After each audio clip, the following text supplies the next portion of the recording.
Well, today's November 2nd, 2008, just before the election.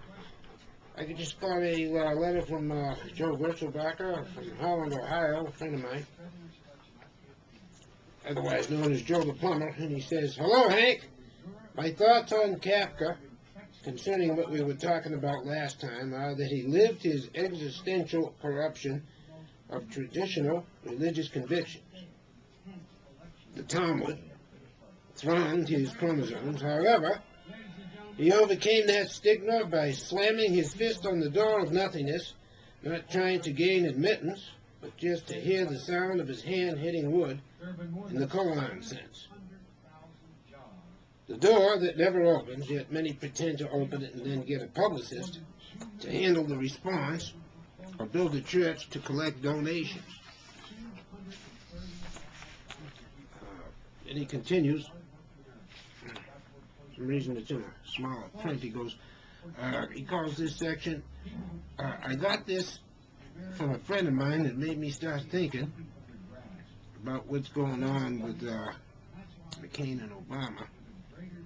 And I've been thinking of switching my vote to Obama."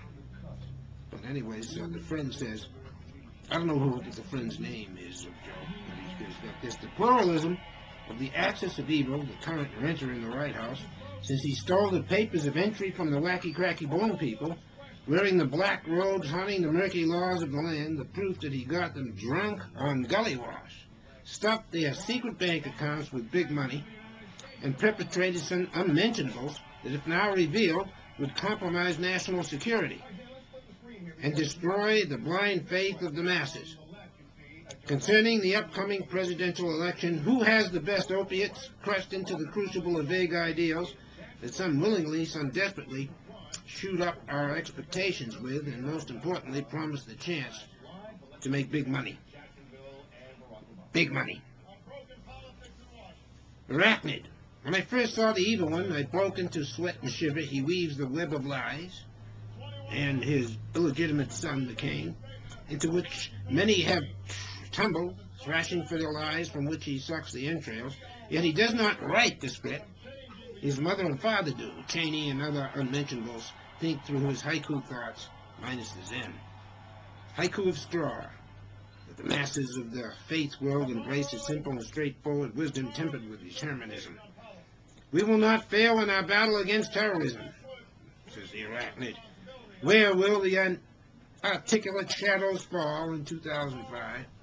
Where will we stalk ourselves in all of these unknown caves of wind, an ancient stalactic and stalagmatic drip, arriving nowhere or at itself?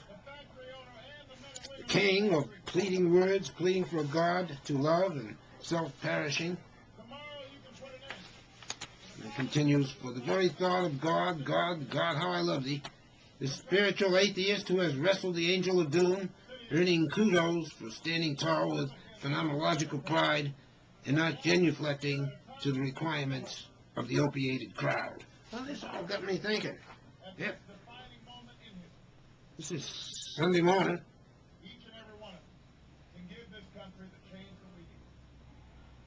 I'm voting for Obama.